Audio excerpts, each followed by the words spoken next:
Hello বন্ধুরা, লৌকিক অলৌকিক বাংলা চ্যানেলে আবার সকলকে স্বাগত জানিয়ে আজকে আপনাদের সঙ্গে একটি মর্মান্তিক ঘটনা, অবশ্যই অলৌকিক ঘটনা শেয়ার করতে চলেছি। আমি সুদেষ্টা। আজকে যিনি ঘটনা পাঠিয়েছেন ওনার কাছাকাছি একটি নাম চুজ করে বলছি, জয়দেব ভট্টাচার্য। থাকেন খড়দহ নামক একটি স্থানে। আপনারা যারা আপের দিকে থাকেন, সোদপুর, বেলঘরিয়া, দমদম, আগরপাড়া, খড়দা, এইসব জায়গাগুলোর নাম নিশ্চয়ই শুনে থাকবেন। ব্যারাকপুর, ইছাপুর, পানিহাটি, এইসব জায়গাগুলো আমাদের পরিচিত নাম।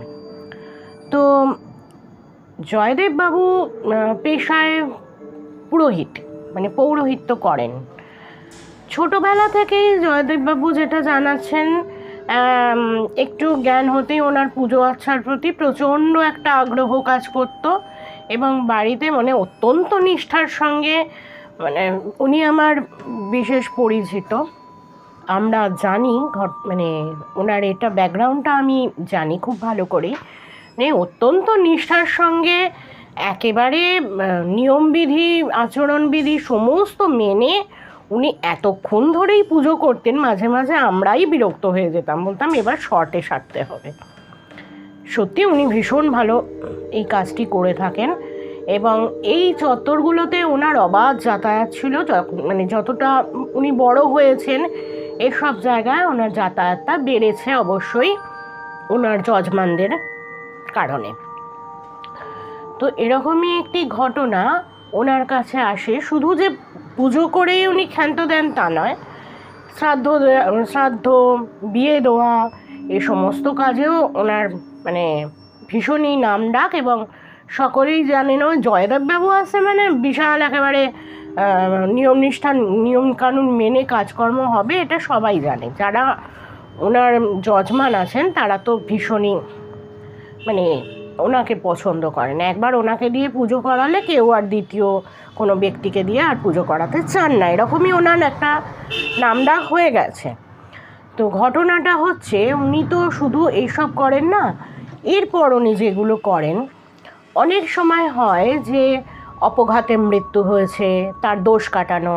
আমরা যারা জানেন না তাদের উদ্দেশ্যে বলে দিচ্ছি, একপদ দোষ, ত্রিপদ দোষ, পঞ্চপদ দোষ, এরকম দোষ পেয়ে যারা মারা যান তাদের একপদ দোষে অতটা কিছু হয় না, কিন্তু বাকি 3 পদ বা 5 পদ এরকম দোষ পেয়ে যারা মারা যান তাদের আত্মা কিন্তু শান্তি পায় না। ভীষণই ওনাদের আত্মা ছটফট করেন, মুক্তি তো পানই না যারা অপঘাতে মারা গেছেন। যেমন কেউ হয়তো আত্মহত্যা করেছেন বা কেউ অ্যাক্সিডেন্টে মারা গেছেন। এই ধরনের যাদের কাজ উনি, শ্রাদ্ধ কাজ উনি করতে যান, এই দোষগুলো কাটাতে যান, সেগুলো ওনার টিম সেগুলো ওনার টিম ওনার সঙ্গে থাকে এবং হোম যজ্ঞ করে প্রচুর কাঠখড় পুড়িয়ে তবেই এদের থেকে মুক্তি লাভ করানো সম্ভব হয় এবং ভীষণ সেটা শ্রমসাধ্য এবং মানসিক চাপ প্রচণ্ড থাকে। তো এরকমই হঠাৎ একটি যজমানের বাড়ি থেকে ওনার টিম, ওনার যিনি আর কি সঙ্গী, যার সঙ্গে উনি এই ধরনের কাজ করেন, তিনি একদিন জানান যে জয়দেববাবু আপনি আসছেন, এরকম একটা ঘটনা ঘটেছে। কি না, 3 বছর আগে ওনারা একটি কাজ করিয়েছিলেন। কাজটা কীরকম, ওনারা একটি দোষ কাটিয়েছিলেন। একটি বাড়িটি খড়দহে, একটি বাড়িতে 2 ভাই বাবা মা থাকতো। বড় ভাইটি ক্লাস 10-এ পড়তো, মাধ্যমিক দেবে। ছোট ভাইটি 7-এ পড়তো ক্লাস। এইটুকু বয়সের ডিফারেন্স। বাড়িতে একটি কম্পিউটার ছিল। 2 ভাইয়ের একদিন দুপুরবেলা তুমুল অশান্তি, কে কম্পিউটারে বসবে। একটাই ডেস্কটপ এবং সেখানে 2 ভাইকেই মানে এ বলছে আমাকে ছেড়ে দে, ও বলছে আমাকে ছেড়ে দে। ব্যাপারটা এতটা গুরুতর পর্যায়ে চলে গেল যে 2 ভাইয়ের হাতাহাতি শুরু হয়ে গেল। তারপরে যা হয় আর কি, ওনাদের মানে বাচ্চা দুটির মা গিয়ে দুজনকেই খুব মানে তিরস্কার করেন এবং ভৎসনা করেন। বড় ভাইকে বললেন, ও তো ছোট ভাই, তুই ওকে একটু ছাড়তে পারছিস না? তোর পরীক্ষা সামনে, মাধ্যমিক দিবি, তুই পড় না গিয়ে।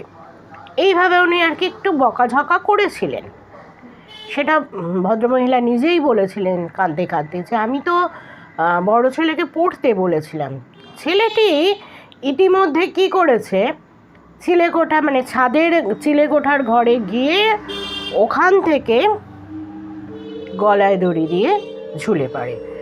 সময়টা ছিল 1 জানুয়ারি এবং মোটামুটি কোন সময় মাধ্যমিকটা হয় আমরা জানি। মাধ্যমিক পরীক্ষা সামনেই ছিল, কাছাকাছি। ছেলেটি 1 জানুয়ারি সবাই যখন হ্যাপি নিউ ইয়ার বলে চিৎকার করছে, আনন্দ করছে, ছেলেটি গলায় দড়ি দেয় এবং মারা যায়। অনেক কষ্টে ছেলেটির মা মানে উনি ডিপ্রেশনে চলে গেছিলেন এবং প্রায় 1 বছর ধরে উনি মানে ঠিক মতো মানে ঠিক অ্যাবনর্মাল বিহেভিয়ার করছিলেন। ওনাকে সাইকিয়াট্রিস্ট দেখাতে হয়েছিল। অনেক কষ্টে আস্তে আস্তে উনি ঠিক হচ্ছিলেন। ছেলেটির বাবা, যিনি বাড়িতে ছিলেন না, অসম্ভব ভালোবাসতেন বড় ছেলেকে। মানে ছোট ছেলেটি একটু উগ্র প্রকৃতির, একটু দুষ্টু মতন এবং কথায় কথায় বাবা মাকেও মেরে দিত। এরকম সময় মানে এরকম স্বভাবটা, দাদাকে তো ছাড়তই না, বেধড়ক পিটিয়ে দিত, কামড়ে দিত, আঁচড়ে দিত। বাবা ওই জন্য বড় ছেলেকে একটু বেশিই ভালোবাসতেন। এবং উনি যখন বাড়িতে ফিরে এসেছিলেন, ছেলের ওই মর্মান্তিক দৃশ্য দেখে উনি একেবারে মানে মা তো হয়েই ছিল ওরকম, বাবাও যেন কীরকম মতো হয়ে গিয়েছিলেন। এবং প্রায় সময়ই উনি ওনার স্ত্রীকে মানে বড় ছেলের মানে ছেলে দুটির মাকে বলতেন, বাবাই আমাকে ডাকছে, আমি জানো তো একদিন ওর কাছে চলে যাব। ভদ্রমহিলা একই ডিপ্রেশনে রয়েছেন, তার মধ্যে ওনার হাজব্যান্ড বারবার এই কথাগুলো বলতেন। ভদ্রমহিলা সুস্থ হবেন কি, আরও বাড়িতে যেন মর্মান্তিক একটা পরিবেশ তৈরি হতো। এভাবেই মোটামুটি 1 বছর পেরিয়ে গেল। আর এই সব কাজে মানে 1 বছর বাদে যে আমরা বাৎসরিক কাজ করি সেরকম হয় না। যারা অপঘাতে মারা যায় তাদের 3 দিনে না 4 দিনে, এটা উনি বলেছিলেন, আমি একটু কনফিউজড আছি, উনি বোধহয় 3 দিনেই বলেছিলেন, 13 পেরোলেই কাজ করে দিতে হয়, এরকম কিছু একটা বলেছিলেন। যেহেতু আমি এই সব ব্যাপারগুলো অত ভালোও জানি না, এবং উনি যেটা বলেছিলেন উনি ফোন করে জানিয়েছিলেন ঘটনাটি, সুতরাং পুঙ্খানুপুঙ্খভাবে আমি যতটা বুঝতে পেরেছি ততটাই বলছি। 13 পেরোলে কাজ করে দিতে হয় মানে শ্রাদ্ধ বা এই ধরনের কাজগুলো করে দিতে হয়, এটুকুই আমার মনে আছে। তো 1 বছর এইভাবে পেরিয়ে গেল। ওর বাবা, ছেলেটির বাবা, ছেলেটি কিন্তু পড়াশোনায় অসম্ভব ভালো ছিল। ছোট ছেলেটির যে চরিত্রের আদল ছিল, গুন্ডামি করা, মারপিট করা, আঁচড়ে কামড়ে দেওয়া, বাবা মাকে ধরে বেধড়ক পেটানো, বড়টি ছিল অত্যন্ত শান্ত ভদ্র, মানে ওবেডিয়েন্ট যাকে বলে, একদম মানে ভীষণ ওবেডিয়েন্ট। এবং ওর আর একটা গুণ ছিল, মা যদি বলতো এটা কর মানে সঙ্গে সঙ্গে ওটাই করতে হবে। ভীষণ ভালো ছেলে, পড়তো, কিন্তু ওই একদিন কি হয়েছিল, একেই বোধহয় বলে নিয়তি। 1 বছর কেটে গেল। বাবা কিন্তু 1 বছর বাদে ওর মা যখন আস্তে আস্তে স্বাভাবিক হলো, একটু নিতে পারলো, ব্যাপারটাকে মেনে নিতে পারলেন, বাবা কিন্তু কন্টিনিউয়াসলি বলতেন, বাবাই আমায় মাঝে মাঝেই ডাকে। মাঝে মাঝে এসে বলতেন, ওই দেখো চিলেকোঠার ঘরে, শুনতে পাচ্ছ বাবাই বই নিয়ে পড়ছে, বাবার পরীক্ষা না, দেখেছো, শুনতে পাচ্ছ, ওই দেখো বাবার পড়ার আওয়াজ। ওর মা খানিকক্ষণ বাবার দিকে তাকিয়ে থাকতেন এবং চুপ হয়ে যেতেন। আবার খানিকক্ষণ বাবা ঘুরে ফিরে আসতো, বাজার দোকান করে আসতো, একটু বন্ধুদের সঙ্গে কথাবার্তা বলে আসতো।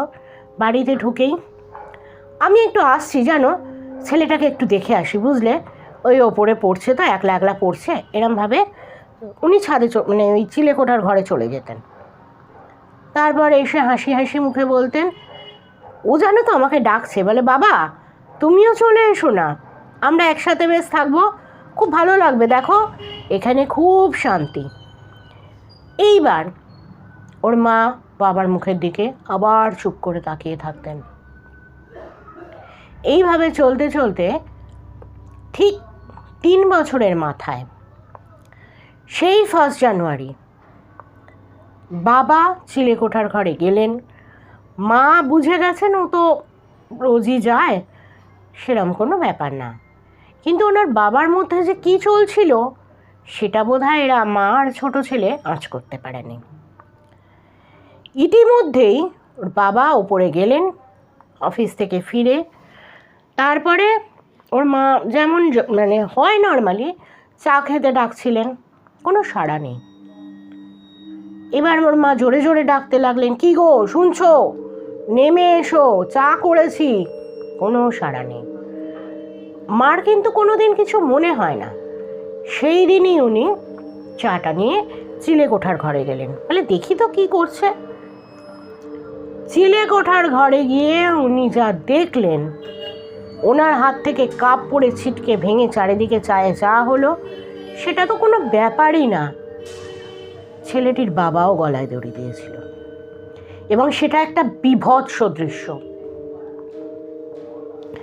সে তো মানে যারা এই ধরনের জিনিস ফেস করে তারা তো জানে যে একটা মৃতদেহ গলায় দড়ি দিয়ে যে মারা গেছে কি কি হতে পারে।